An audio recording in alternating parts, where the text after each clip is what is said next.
গীতা বারবার কিন্তু গীতা লয়ে যাই। হরে কৃষ্ণ, আমার নাম কোয়েল মল্লিক, সবাই আমার প্রণাম নেবেন। আমি এখন শ্রী চৈতন্য মহাপ্রভুর শিক্ষা পাঠ করব।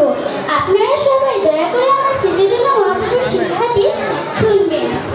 শ্রী চৈতন্য মহাপ্রভুর প্রধান শিক্ষা হল ভক্তিযোগের মাধ্যমে ভগবানের প্রতি প্রেমময় সম্পর্ক স্থাপন করা। তিনি অচিন্ত ভেদাভেদ তত্ত্ব প্রচার করেন, যা একই সাথে ঈশ্বর ও জীব অভেদ ও ভেদের সম্পর্ককে তুলে ধরে।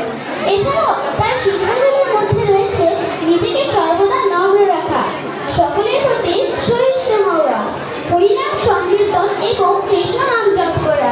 শ্রী চৈতন্য মহাপ্রভুর শিক্ষাগুলি হল ভক্তিযোগ, অচিন্ত ভেদাভেদ তত্ত্ব, হরিনাম সংকীর্তন, অহংকার বর্জন, সকলের প্রতি শ্রদ্ধাশীল হওয়া, বৈষ্ণব ধর্ম প্রচার, সৎসঙ্গে থাকা।